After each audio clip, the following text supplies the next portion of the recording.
Good evening and welcome to tonight's Committee of the Whole meeting, May 12th, 2022. Clerk will call the roll, please. Odeker. Present. Hanson. Mattsdorf. Here. Gilson. Here. Hildebrand. Here. Wilson. Shulsky. Yeah. Nelson. Here. Let the record show we have a quorum for Committee of the Whole. Next item is to approve the meeting minutes from May 3rd, 2022. Chair will entertain a motion. So moved to approve the minutes. Second, Hildebrand. We have a first and a second. Any discussion? All in favor say aye. Aye. Opposed? Motion carried. Thank you. Item 3, discussion about open meetings, ethics, and procedure. We have Attorney Crystal Feber tonight to give us a play-by-play of proper process. Yes. So Thank you, Mayor. you're on a hot seat. All right. Thank So you. we have a lot of material to cover tonight. My goal with this presentation is to help all of you identify issues. So we're going to talk about open meetings, public records, and ethics. The Department of Justice, the State Department of Justice has an open meetings manual. It's about 100 pages long. There's a public records manual, also about 100 pages long. So we're going to talk about these issues tonight. And like I said, with the hope that you'll have a better understanding, be able to issue spot if you're finding yourself in a situation where you're triggering some of these laws. Then we're also going to talk about ethics and the different ethical obligations that you as elected officials have. Some are state and some are specific to the city of Plymouth. So it's kind of an orientation. In some regards, it'll be a review for some of you, but I'm hoping everybody comes away learning something new. So with that, I will get started. First we're going to talk about open meetings. So this is where we find the open meetings laws in our statutes and the policy. So whenever we're talking about open meetings, public records, it all stems from the policy, which is really about transparency. So the legislature declares the state policies to enable the public to have the fullest and most complete information regarding the affairs of government as is compatible with the conduct of governmental business. So in enacting that policy, the emphasis is really on that transparency part, but there's also the recognition that on occasion, governmental business can't be the fullest and most complete information. And we'll talk a little bit about that. One example is closed sessions. So the legislature allows the council to go into closed sessions, recognizing that there are some situations where we can't be fully transparent at that moment in time. All right, so we're going to talk a little bit about definitions. So our first definition is of a governmental body. So the ones that I think all of you are familiar with, the Common Council is a governmental body. All of the committees, commissions, and boards, whether established by statute, ordinance, or public officer. So if the mayor created a subcommittee of sorts to review an issue, that would be a governmental body subject to the open meetings laws. We've in the past created ad hoc committees. There was an ad hoc committee to review alcohol licensing. That is a governmental body. This is a new nuance to the definition of governmental bodies, and it's coming from a 2017 case that really highlighted and expanded what could be considered a governmental body. So a governmental body exists if there's a constitution, statute, ordinance, rule, or order, and I want you to focus on that rule or order, conferring collective power and defining when it exists. So in the past, for example, if we as a council were approving an agreement, and maybe the motion was, I move to approve the agreement subject to the approval of the city administrator, city attorney, and director of public works. The question this case raises is, have you now created by rule or order a governmental body, so that if the three of us would get together to review the agreement, are we now subject to the open meetings laws? So that's one of the questions that this case raises that still isn't answered. That's why you may hear me when we're talking about motions, if we're saying, well, should it be approved by the city administrator or the city attorney? My preference is to identify one person, knowing that as staff, all of us will communicate with each other, but so that we don't get in a situation where there is a question of, have you by rule or order as the common council now created a committee subject to the open meetings law? So that question's still unresolved. To the best of my knowledge, we don't have any further case law helping us understand what this court decision means. This decision also did clarify what we thought we knew, which was that the open meetings laws are not triggered by two or more officials meeting together. So if I were to meet with the city administrator and the DPW to talk about city business, that's fine. That's not subject to the open meetings laws. Where we get into the question is if you've ordered us to meet and discuss something. So this case clarified that if we choose on our own to get together to talk about something, we're not a governmental body, not subject to open meetings. Questions about that? That might be new for some of you. All right, moving on. A meeting. So we talked about what is a governmental body. What is a meeting? A meeting is a gathering of members of a governmental body for the purpose of exercising responsibilities and authority vested in the body. So whenever we're talking about is something a meeting or not, we're always going to look to the Showers test. And the Showers test looks to the purpose of the meeting and how many people are present. So that purpose test, it's two components. Why are you meeting? How many people are together? So the purpose test is if we're meeting for any governmental purpose, so that's discussion, it's information gathering, or decision making. All of those things satisfy that purpose test.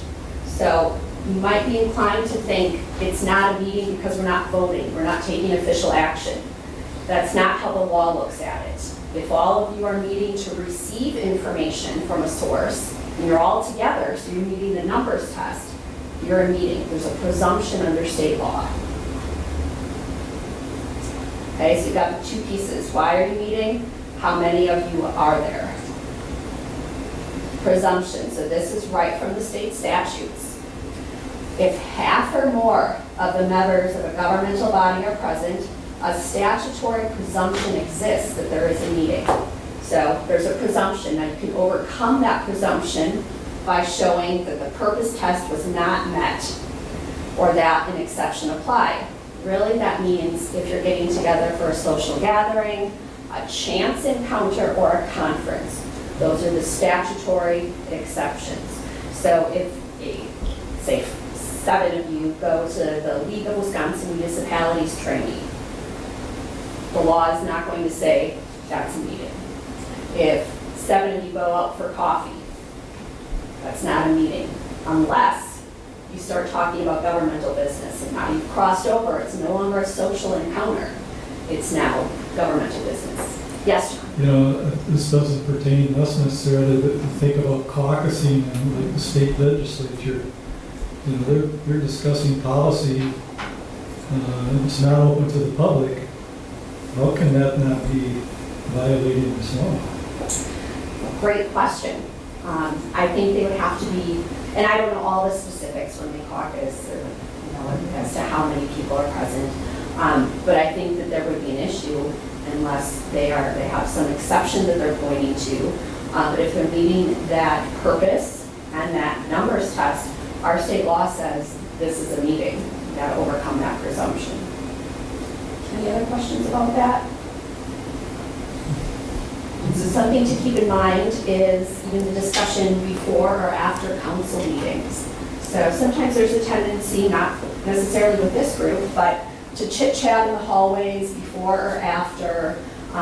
Keep in mind if you're discussing governmental business and there's more than a quorum of you, the state law says that that's a meeting. So some of those things aren't necessarily intuitive, but again, I just want you to be issue spotting so that you're aware of these issues that could arise. So we do have 2 people we can talk to. We'll get to that. Yeah. it all depends. So, are those two people that you're talking to on the same committee as you? Then probably not. You shouldn't be doing that. If it's a committee of 5 and you're gonna have a cohort of 3, now you've got a quorum of your committee. So every time the 3 of you are getting together, now you've got a presumption. If we were talking just amongst us, not the general public. That should be, let's say after the meeting, we go out in the hall, Yes. and then they want to discuss what was discussed. Yes. That's not, No, they are not members of the governmental body. So if you wanted to discuss with your constituents, that's fine. Where it might become an issue is if you're in the hallway discussing with your constituents and 3 or 4 other members of the council or 2 other members of one of your committees come and listen in on your discussion. Even if they don't participate, they're information gathering. They're listening to what's being discussed about a topic that might come in front of them. So just keep in mind that even that information gathering piece is what we would consider governmental business if it's about a topic that ultimately you'll have some say in or authority over. Okay? Any other questions about this? All right. So the negative quorum. I don't want to spend a lot of time on this, but I want you to be aware it exists. And you may have heard this term before. What is a negative quorum? So a negative quorum is the number of members of the body necessary to block a proposal.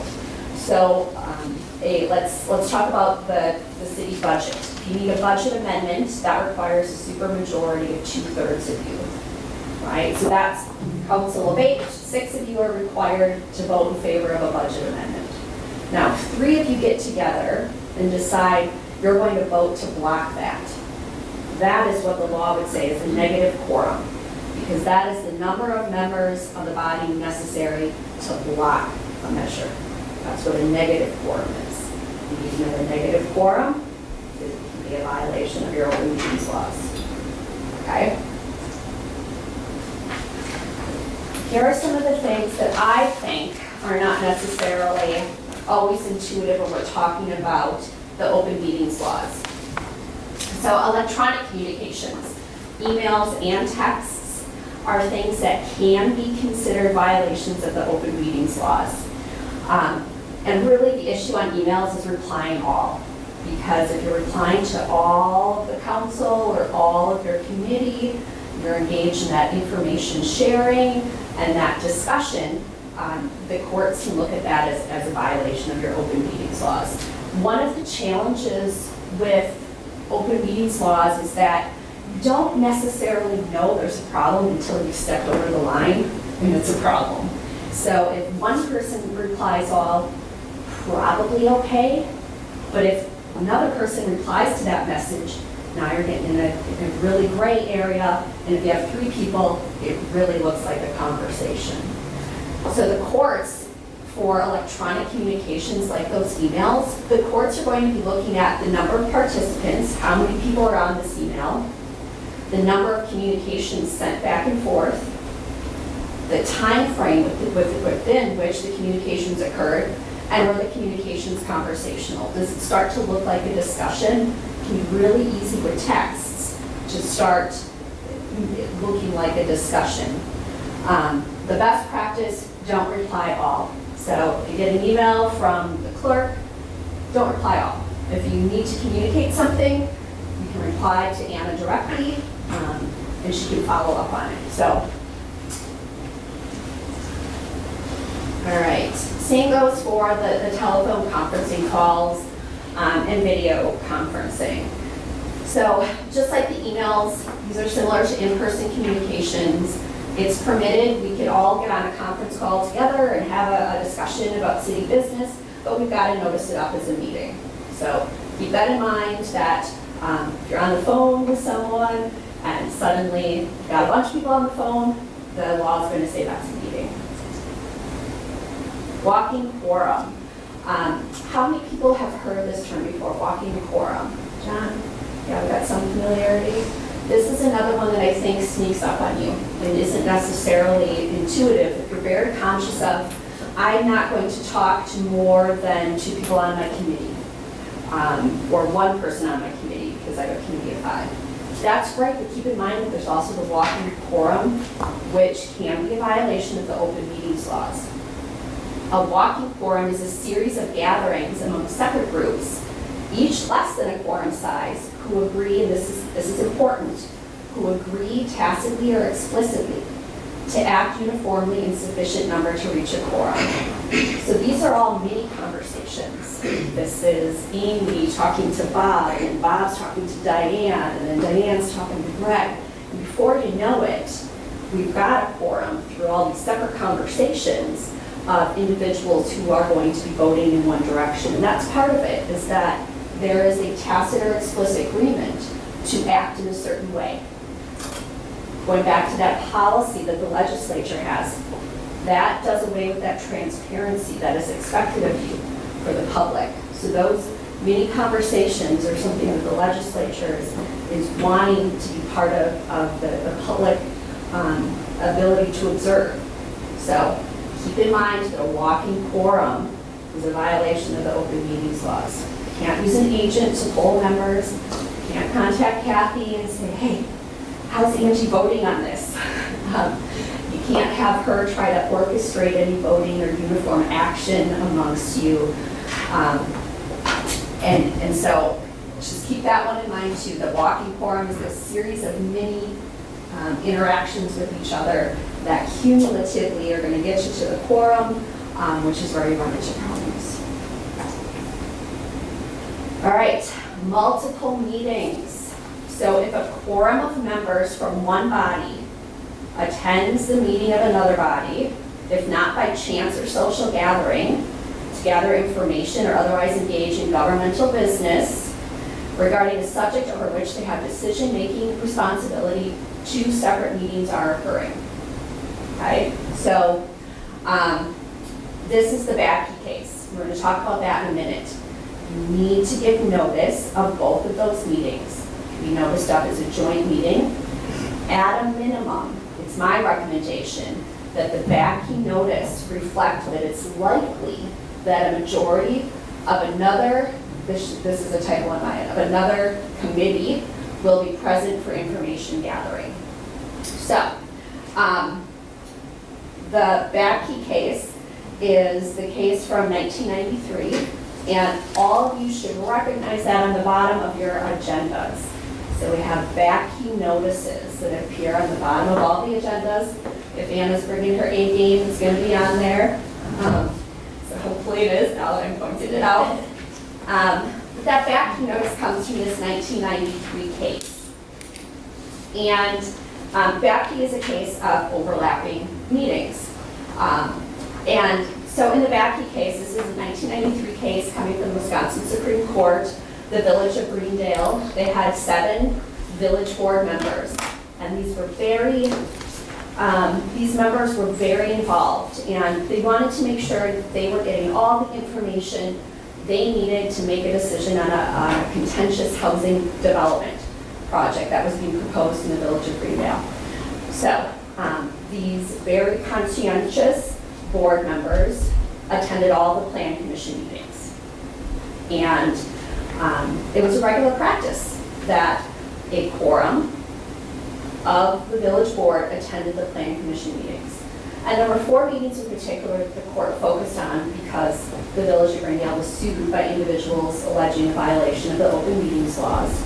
And the court in its analysis found that it wasn't necessarily the same board members going to the meetings. Sometimes there were 4, sometimes 5, sometimes 7, but it was a regular practice that they regularly attended these meetings. And they also received the agenda. So as part of the clerk's normal practice, she would send the agenda to the village board. And they went to the Plan Commission meetings, they received information, they heard a presentation from architects, they were able to converse with the developer, and the court acknowledged how conscientious they were as elected officials, but then said, but you can't do that. You can't attend another body's meeting without noticing it up. That is a violation of the open meetings laws. So that's where the Bakke notice came from, was it is an attempt from the governmental body to notify the public that there might be another body present there for information gathering. I don't think it's enough if it's a regular practice that you have attendance of another body at a certain meeting. You've got to do more than just say, well, we put Backy on everything, let's put it on here. I don't think that that's going to stand up. And the court really went through that presumption that we just talked about. How many people do you have? You have a quorum of the village board attending plan commission. What's the purpose? Well, it's information gathering over a housing development that's eventually going to come in front of the village board. So it's not chance. All of the village board members signed affidavits saying, we just attended the plan commission as concerned citizens. We weren't there as board members. And the court said, no, it's a regular practice that you were attending these meetings. And because of that, you've got to notice it up. It wasn't chance, it wasn't social, it's a meeting. So that's how Backy fits into our open meetings world. So keep that in mind, that if you have a quorum of one body who's regularly attending another body's meeting, let's talk about what we can do to make sure the public knows that that's going on, okay? Would that include someone showing up to somebody's committee meetings and just kind of hanging out and listening? If it's regular, yes. Okay. And again, I think the emphasis on regular attendance. If it's a one-off, no, I think you can make a good faith argument that that's chance, that you by chance were showing up. And then I think a regular Backy notice would cover that. But if as a regular practice, it's happening, that's where I think you need to do something more. As another quorum though, right? Not as a single person, like going to say, the utilities meeting, another one of the utilities meeting, that's allowable, correct? So, yes. it's Sometimes there's more than one of those, either or. Right, and we can talk more about how we might make sure that the public's aware of that. If we have a regular attendance of one body at another body's meeting. Well, even if there's a couple, there's usually a couple here and there, one way or the other. Sure. I always attend all the financial meetings. Is that, that's not chance, I'm doing it on purpose. Just, In that case, you're one that's not on the committee. And, yeah, you can, I would say if you are regularly attending, that let's just make sure that the public knows that there might be, that there's a greater chance. It's not perhaps someone's going to be there, it's, yeah, you're going to be there for information gathering. And it's part of that Backy that puts them on, but Right, that says it's possible. so it makes us eligible to go into the meeting. yeah. Would you say possible is kind of too great, you need to be more specific. If it's We a want regular it. thing. Going back to the policy, it's open, full transparency, so it's not a one-off. If you're regular attendance, it's not going to take much for Anna and I to craft a notice that conveys that there is likely to be others there. I just do it for knowledge. Yep. Information gathering is one of So those is that something purposes. more along the- Just like the village board, right? You're conscientious, just like they were. Well, it sounds like there's nothing wrong with it. She's not saying there's anything wrong, we just need to notice. Yeah, just gonna get notice. So we should, get them. That we're going to be there. The notice should be given to the public. So we should tell them I'm going to be there, should we do this, or that Backy is the number. We would look at Backy to see whether or not it should be revised depending on whether there's regular attendance. They can work more with Anna on that. All right. So what needs to be in your notice? Time, date, place, subject matter of the meeting. Posted at least 24 hours in advance. Unless there is an emergency, then it's 2 hours. You need to inform the public and the news media of any contemplated closed session. Subject matter of the meeting is the one that I typically get the most questions about. How specific does it need to be, right? Going back to the policy, you want to make sure you're providing notice to the public that is sufficient to let them understand what you're meeting about. So the courts say that if you have a regular agenda item, such as the things we would see on our consent agenda, those aren't necessarily the types of things that the public is going to have a really intense interest in. But if we use Bapke, a new housing development, I think that was 236 units, so a large housing development. Now that's something that we would be more specific notice on our agenda about to convey to the public, hey, this is what we're going to be talking about. So the courts are going to look at how much public interest there is, whether it's a routine item, but we also have that ability to balance how difficult it is to provide more specific notice with the public's right to have information about the meeting that's going to occur. How am I doing on time? Okay. All right. How do you guys fit into that? So you need to comply with the agendas. So you got to stick to the topics on the agenda. The law says you may discuss items that are reasonably related to the subject on the agenda. So this is another example of, well, what does reasonably related mean? Usually you don't know until you've gone too far that it's not reasonably related. So whenever we're having a discussion, in particular in closed session, because it applies to all the closed session discussions as well, be careful and recognize what the agenda says, to be thinking about that. And it's okay to go to something reasonably related, but don't go too far. So just keep in mind what notice has been given to the public as the council is working through the agenda items. You can't add something to the agenda. Once you're sitting at the meeting and somebody says, oh, can we have this? No, we can't. Got to 24 hours ahead of time. It's got to be noticed up. You can remove items or take them in a different order. You can't add new things to the agenda. Citizen participation.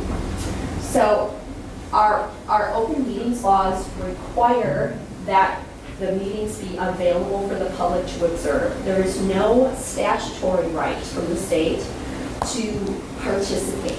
So the public has no right to participate. But we have city code that addresses that participation level. We have public comment in the city code, which allows the public to comment to you. And as you all know, we have that item right on the agenda. And it also allows the chair to limit the length of time for public comments. So in general, the open meetings laws allow the right to attend and to observe, but there's not a right to speak or participate. And I think the mayor does a great job of keeping the decorum as the chair. It's one of his roles. But the public comment section is the opportunity for the public to speak. But otherwise, when the council is when you're going through your agenda items, there isn't a right for the public to speak or participate. From time to time, the mayor will allow it. And I think you say something like, the chair will allow it. But that's where the chair has that authority. Otherwise, there's no right for public participation. Closed session, 13 closed session exemptions.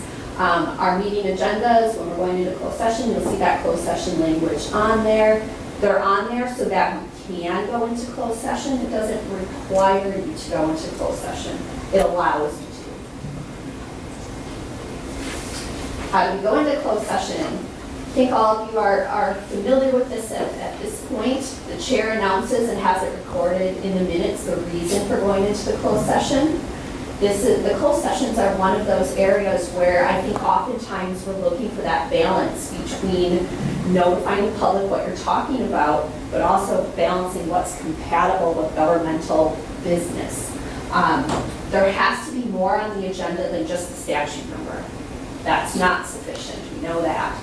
But how much more is where there's some subjectivity.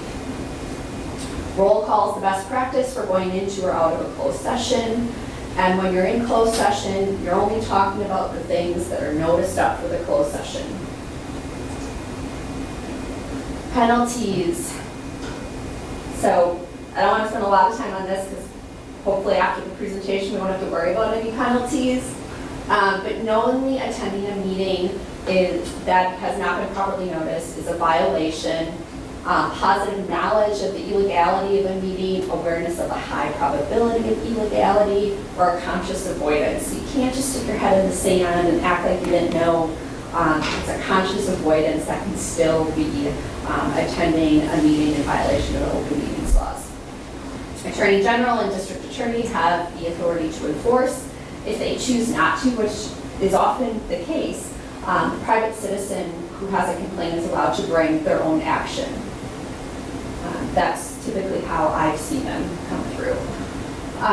There's forfeitures for attending meetings in violation of the open meetings laws, and if there was any action taken, it voids the action of the body that took it. All right, before I move on to our next section, any questions about our open meetings? All right. So our public records, this is the other part of our sunshine laws, our transparency, our open government.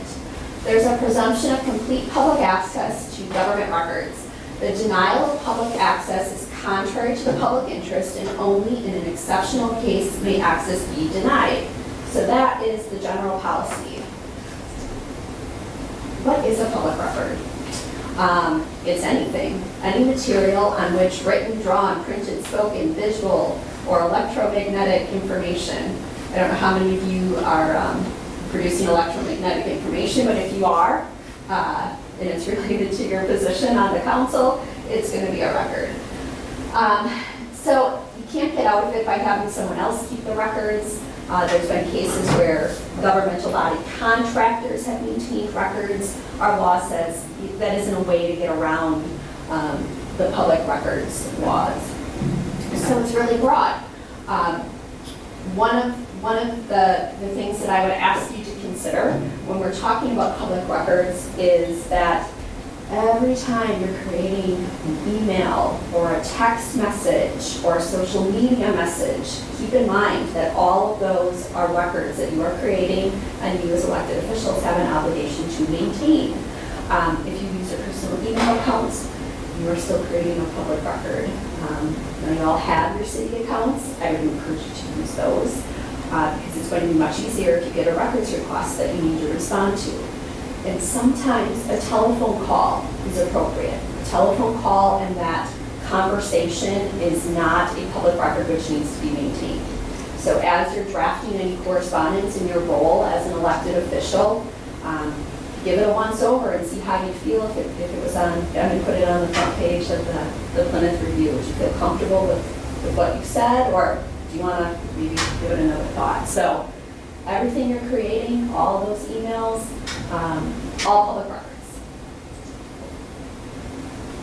All right, so we went through this handwritten, typed, printed document, apps, charts, photographs, films, tape recordings, emails, website, blog, or social media account postings.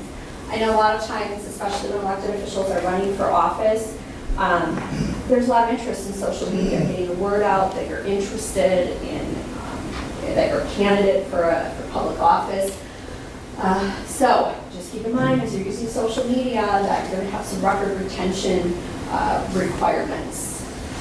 And just like we do with our city social media, there's record retention requirements there too, that the city maintains those records. All right, so what is excluded? Purely personal emails. That needs to be narrowly construed. So if you are sending a purely personal email, that is something that we would not consider a record under the definition in state law. But keep in mind, if you are sending that, it is likely that someone is going to need to be reviewing that to weed out purely personal emails. Drafts and notes for the originator's personal use. So if I put together a draft of an ordinance and we submit it to the council, we talk about it, we make some changes, that isn't a draft, that because it's not just for my personal use. I've now put it together and distributed it. So it's a record, even though we made changes later on. Okay? So all of these exceptions are narrowly tailored. Records custodian. This comes from your city code. So all of you, right here, elected official documents, designated legal custodian, elected official. So you all get to maintain your own records. So if a constituent sends you a letter, that's a public record, you need to maintain that. If it's a happy birthday card, purely personal. If it's, hey, I don't like what you're going to be doing down at Meyer Park, that's governmental business, you need to maintain that as a record. Okay, so here are your other authorities. So it means if we get an email from someone, we can't delete it, we have to keep it. You have to keep it. But they are all backed up by Mr. August, backs up all of our, If you are using your city email account. If someone sends you an email to your Yahoo or Gmail, you're going to have that obligation to maintain that. So that's why, going back to please use your city accounts, it's going to be much easier for everyone. Not only for responding to the email request, but to keep you in compliance with those retention requirements. On those, it might behoove us all, even if we don't reply, to simply, as a matter of practice, forward that to Anna as a FYI, citizen brought this forward. I'm not replying, I thought you should know. In other words, that's a way of you not necessarily maintaining it, but now it becomes a forwarded to a city record holder, if that's a proper word. So that takes the obligation off of you and puts it on office. Yeah, sorry. And. Yeah. Would that only be in the case of not replying? Or if I do reply? You could copy Anna in, you could copy your city email address in. Oh, well, sure, I was thinking when you were talking about No, if you're using city email, it'll be part of the Yeah. record. so there's no need to forward. As long as you're using city email, it should be retained. I misunderstood that initial Yep. description. Thank you. All right. So we're going to talk a little bit about the balancing test, and then in the next slide, we'll bring it all together so you can see what it looks like procedurally when a records request comes in, what are the steps. One of the reasons that the city or you as an elected official, after consulting with me, would not release a record is under the balancing test. And so the law allows the records custodian to balance the strong public interest in disclosure against the public interest favoring non-disclosure. If you're going to use the balancing test as a reason to not turn over a record to someone who's requesting it, there needs to be specific policy reasons. It's a case-by-case analysis. It's never going to be a one-size-fits-all when you're using the balancing test. And there may be situations where instead of saying we're not disclosing this, it may be subject to redaction. So there may be pieces of it that need to be redacted before that record is turned over. So for example, when might balancing test come into play? It would come into play from, let's say, someone submitted to Kathy a request for Anna's personnel records. You might say, okay, well, as an appointed official, but what is that going to do from a perspective of, is it going to have a chilling effect on employee morale? That might be a specific policy reason that we say we're not going to be turning over this personnel record. Or it's going to have an issue on our ability to hire or retain qualified staff. That's a specific policy consideration. But now, what if Anna is running for Congress and someone wants a personnel record? So again, it's a case-by-case analysis. Certainly if she's putting herself out there running for Congress, there is a more intense public interest in what her performance, how she's behaved in her role as city clerk. So that's where we get into a case-by-case analysis. The balancing test is fact-specific, but there may be situations where under the balancing test a record isn't released. And now if you're following along with me, I'm going to ask that you not turn to the next page. Got some frequently asked questions I'm hoping you guys can all see the answers to. So bringing it together, evaluating the request. So this is the Hempel test. It's another case that helps us evaluate how to respond to public records requests. But step one, so whenever you're getting a request, step one, is there such a record? It's always, sometimes the answer is no, we don't have that record. That's easy. You respond to the requester, no such record exists. If you do have a record, you need to move on to step two. Is the requester entitled to access the record pursuant to statute or court decision? This answer is basically always yes. Because of that policy, they're entitled to get information.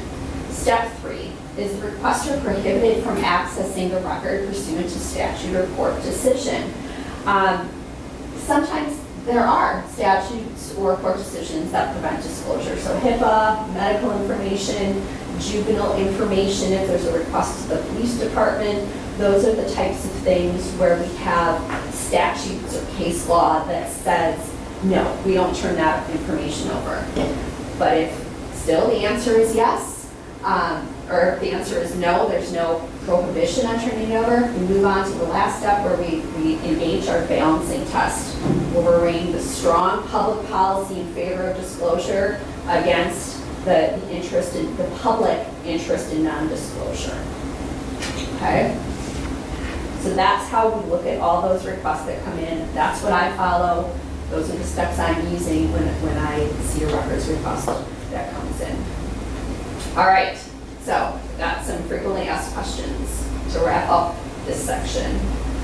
I get this question. Do I have to respond to a records request within the time stated by the requester? Many times the records request will say, I need these records within 5 business days. Anna, do you have to respond in the time stated by the requester? No. The law says you must respond as soon as practicable and without delay. So that's what the law says. There's no set number of days. The law recognizes that based on the complexity of the request, the age of the request, if somebody's asking for records that are going to require digging into the 1940s vault here at City Hall, that's going to take a lot longer than if someone wants an email that Anna sent last week. So it's the complexity of the request, and also the availability. If somebody sends a request to Anna on election day, well, you know, she got other stuff going on. So there's some flexibility. But the law says as soon as practical and without delay is when you need to respond. Does the records request need to be in writing? No. Oral or written requests are allowed. And there's not a requirement to reference the statute or use magic words. The Freedom of Information Act is something that people are oftentimes familiar with. FOIA, that's a federal law. It doesn't apply to you guys as a city. But you might get a records request that says, pursuant to the Freedom of Information Act, I want Greg Hildebrand's emails.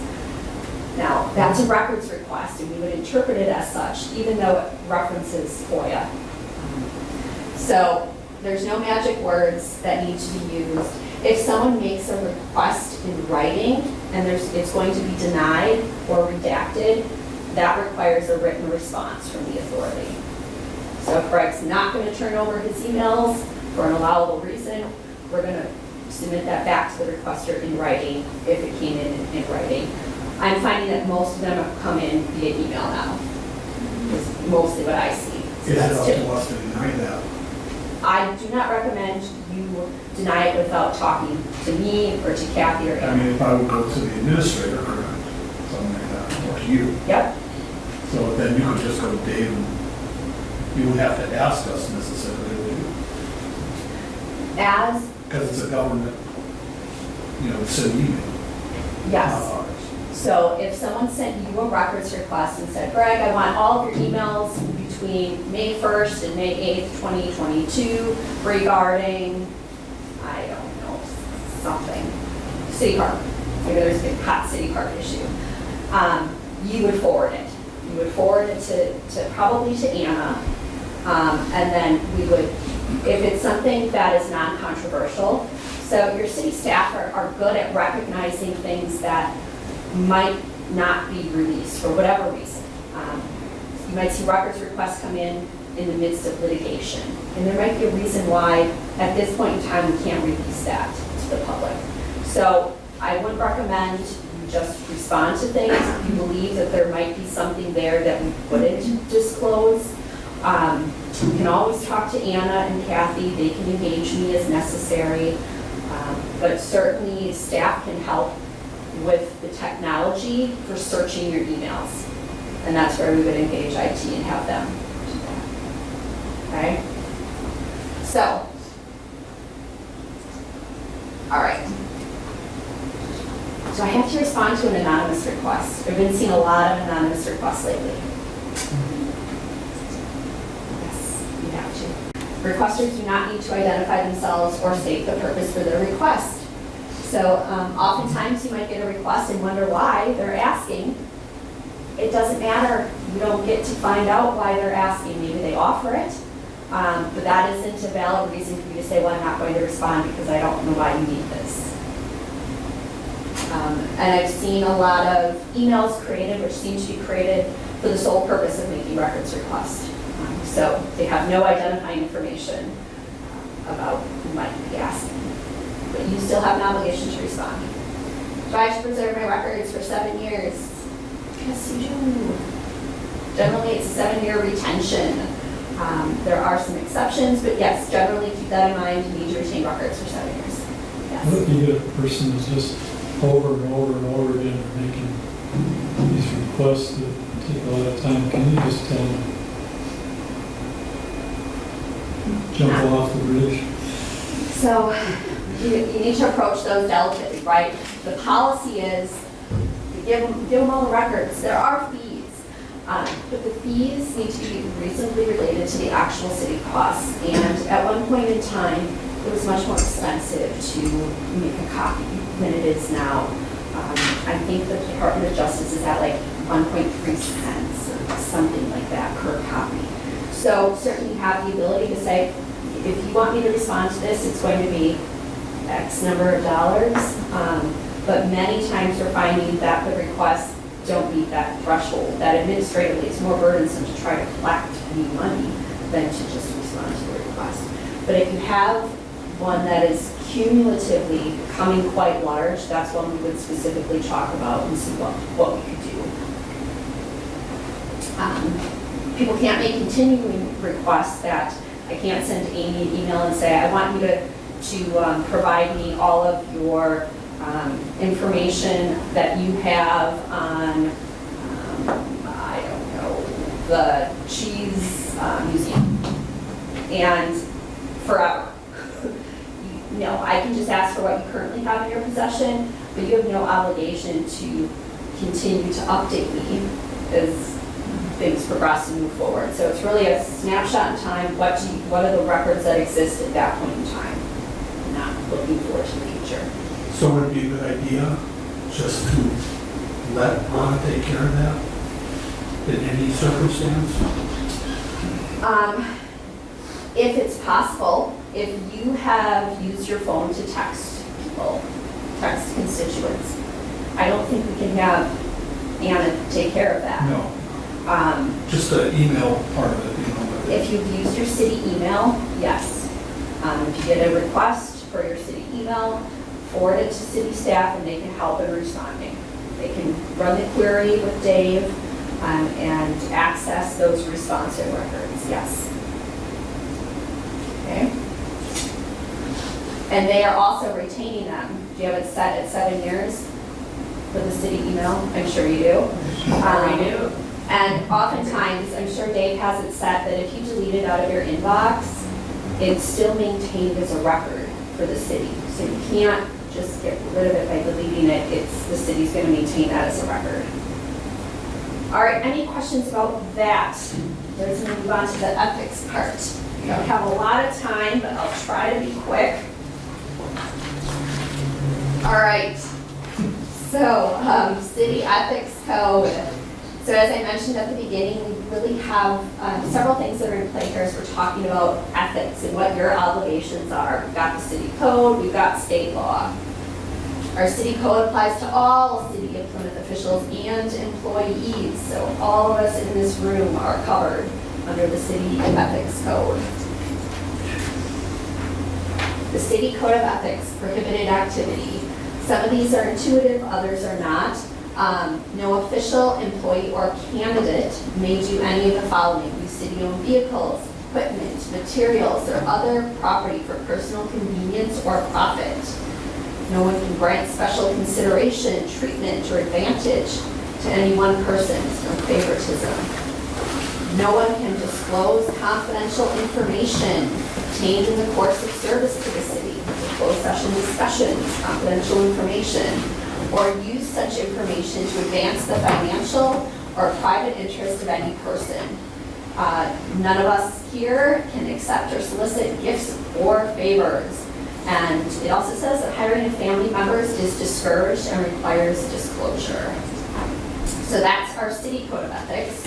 I know your sheets are black, so sorry about that. So if you want to look up at the screen, this is what the state code of ethics for local government officials, employees, and candidates says. It's very similar, that you can't use your position for any to obtain financial gain or anything of substantial value for yourself, your immediate family, or for an organization with which you're associated. You can't solicit or accept, directly or indirectly, anything of value if it's intended to influence you as a public official.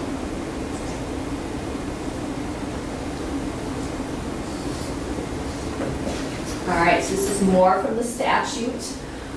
You cannot directly or indirectly promise to vote a certain way or not vote in a certain way in exchange for any political contribution or providing or withholding a service. You can't take any official action substantially affecting a matter in which you, a member of your immediate family or organization, has a substantial financial interest. Sometimes this comes into play if there's a contract that comes before the council, if you or a member of your family or an organization in which you have a substantial financial interest, that's something that you would abstain from. All right. So this sounds a lot the same. I'm not going to go through this. It's in your packet, but can't use your position to produce substantial benefit. Gifts and favors. You can't solicit or accept anything of value, either directly or indirectly, from any person who's known to be interested in any business dealing with the city, or that may create the perception of influence on the recipient. So the perception piece is important as public officials. Your constituents want to know that you're not, it's a bribery thing. You can't be bought. You're not receiving gifts in exchange for some action that you're taking as an elected official. So what's anything of value? The statutes don't define it, but we do have a definition in city code, and it's very broad. So it's any money or property, favor, service, payment, advance, forbearance, loan, or promise of future employment. It excludes all the money that you get from the city, and fees and expenses which are permitted and reported, political contributions that you're reporting. So again, it's back to that transparency concept, that you can't accept anything of value, but there are those exceptions if they're being reported. This is an interesting one. Referral to common council. So I wasn't aware that your code said this until I was preparing for tonight, but gifts received by an official or employee or his immediate family under unusual circumstances shall be referred to the common council within 10 days. So if someone's giving you some strange gift, you are supposed to refer to the common council. Any person who's subject to the ethics code who's offered any gift, the acceptance of which would constitute a violation shall within 10 days disclose the details surrounding that offer. So Back to the transparency. If there is some attempt to influence you, your city code says you need to be telling the rest of the council about that. Your code says a failure to comply is an ethics code violation. What is personal interest? So here again, we have a deviation from what the state says and what your city code says. Your city code is more strict than the state statutes about what would be personal interest. So when we're talking about who has personal interest from a state perspective, it's your spouse. So don't vote on any contracts in which your spouse has a personal interest, or a relative who you support or receive support from of 50% or more. Now oftentimes that's going to be a parent or a child. Your city code personal interest is broader. So be on the lookout for anything involving your spouse, mother, father, child, brother, or sister, or relative by blood or marriage who you're either getting that 50% support from or who you are supporting 50%. So contracts is one that I think commonly may come up in this scenario, but just keep in mind here that city code, this is how it describes personal interest. All right, statutory violations. These are the big papas of the violations that you want to avoid. So these are felonies under Wisconsin law. Bribery of public officers and employees, special privileges from public utilities, misconduct in public office, and private interest in public contract prohibited. So you don't see these in the news that often, but when you do, they get a lot of attention. But keep in mind, these are felonies, so gotta avoid these big problems. All right, here are some additional resources because I know you are all dying to learn more about these very exciting areas. So the Department of Justice has these great manuals. They do one for public records, one for open meetings. This one is the public records, so I see that I have open meetings here, but this is really the public records link. This is the open meetings link. And then I would encourage you all to look at Chapter 2 of the City Code, which is where you'll find some of those other provisions that we talked about. So that's a good place for you to look to if you would like some more information. There. I don't know. Do we have time for a couple of questions, Mayor? If there are any? Very, very timely. The chair will allow any quick questions for discussion. Otherwise, we'll entertain a motion to adjourn and we'll into council in a few minutes. We can take a break if anybody wants a break in between. That's quite all right. Do we need a break after this? Okay.